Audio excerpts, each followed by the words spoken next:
What advantages do different intelligences have? These intelligences determine how a human behaves and is able to perform various tasks. Without them, a human would be powerless and helpless, like a lifeless robot. These intelligences give people the skills and abilities they need to survive in this world. Hello! In this video, we will talk about cognitive intelligence versus emotional intelligence versus cultural intelligence. Are you keen on learning about all these different forms, or how all of these forms relate to education? Well, then stick around till the end as we answer all these questions and more as we delve into the topic of different intelligences. Without any further delay, let's get into it.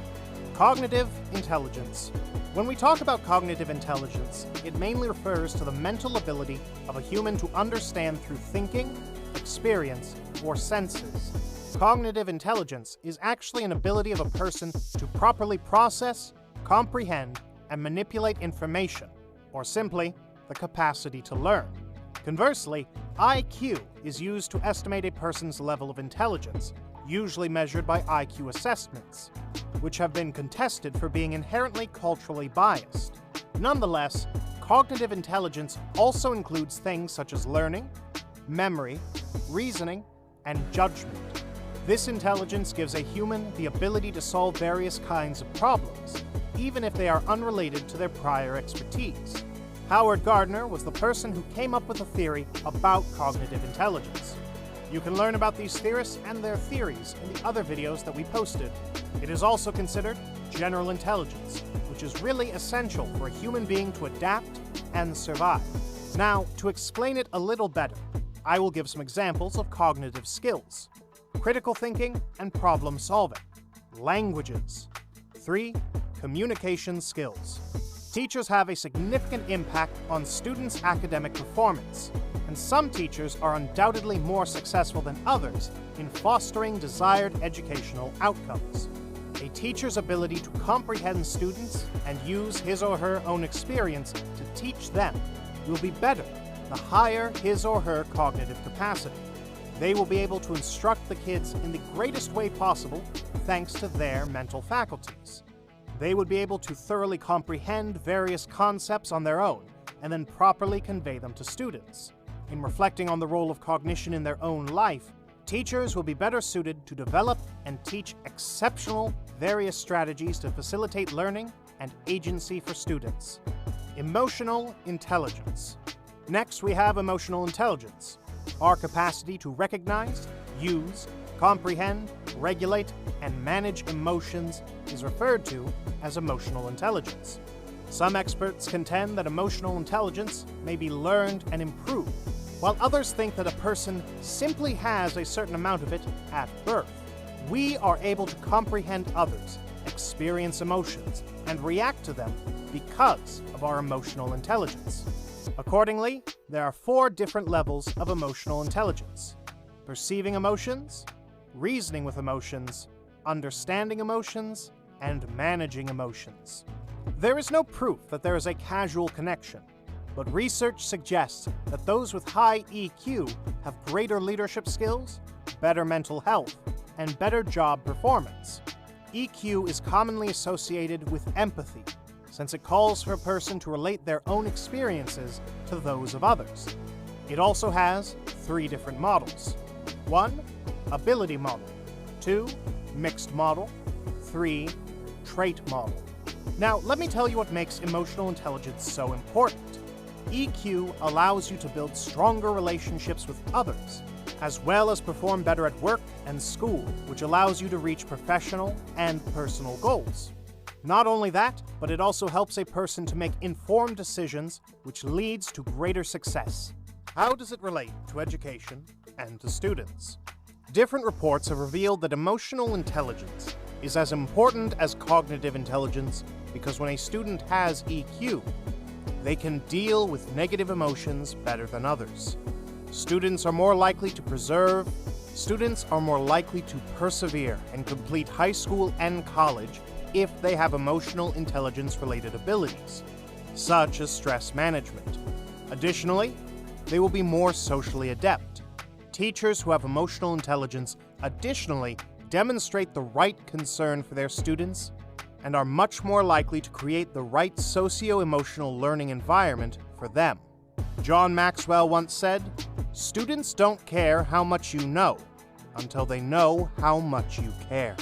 And it is our responsibility as educators to develop students both academically and socio-emotionally. There are many ways to improve your EQ. Number 1, self-management. A person needs to learn how to consciously and productively control their behaviors, emotions, and thought patterns. I mean, it is obvious when a person is stressed and loses control over themselves and their emotions. However, there are many ways through which one can improve their self-management skills. Some of them include discovering your strengths and working from there, learning how to prioritize and set goals, reducing or eliminating multitasking, and focusing on what's in your control as opposed to what you cannot control. Number 2, self-awareness. Another way to improve your EQ is to learn how to manage your stress. Self-awareness is super important because you need to be able to connect to your emotions properly so you can understand how emotions influence your thoughts and actions. A common way to improve self-awareness is by meditating. If a person is genuinely willing to put in the work, they can gain self-awareness in many different ways. It can be accomplished by paying attention to yourself and observing how you behave in different situations. You'll be able to identify your strengths and weaknesses. You can either seek out input from others or attempt to identify your abilities on your own. Perhaps taking a personality test will highlight your strengths. Another thing that could be helpful would be keeping a notebook in which you identify the emotions you experience in daily situations. Number 3, social awareness. When it comes to social awareness, it allows you to understand and identify the nonverbal cues that people use to communicate with you. If you are looking to improve your social awareness, you should pay attention to the tone of voice and try to notice all the details. This will help you to become more socially aware. One can acquire social awareness by paying close attention to others and observing them. Make sure you're actively listening to people when they're speaking or doing something. When you do this, you'll be able to learn about their emotional states and triggers and how they respond in various scenarios, which will help you understand what's going on with them and, in turn, how to react. Number 4, relationship management. Improving EQ means knowing how to manage your relationships. There are a variety of steps you can take to sharpen your relationship building skills. For example, you could work on becoming a better listener and providing people with your undivided attention. Moreover, setting clear boundaries and expectations are a necessity to make sure that all parties involved are on the same page from the start. Lastly, ask questions and keep track of what people tell you. Everyone appreciates an open space for communication in which what gets shared is valued and retained. Cultural intelligence. Cultural intelligence is the capacity for recognizing and adjusting to one's environment and culture. Differences in culture go beyond questions of race, nation, and religion.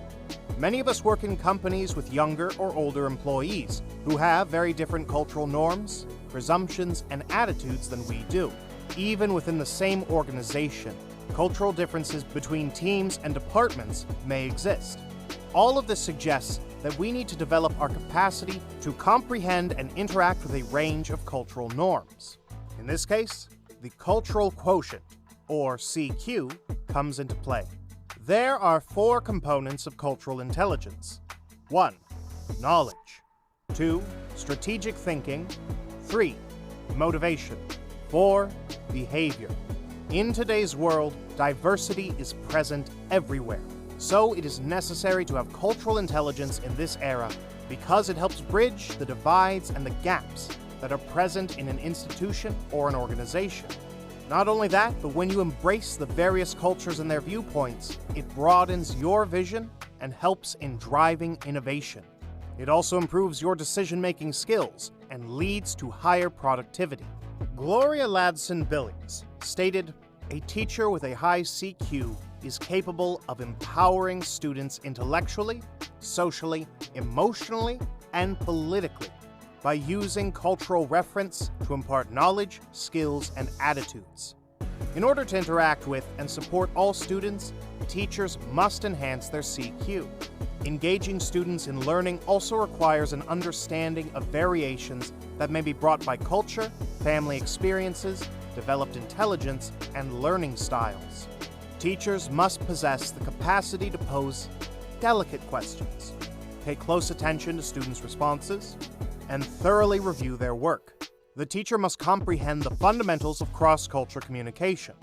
This will enable the instructor to foster a climate of trust in the classroom, which will make the students feel at ease.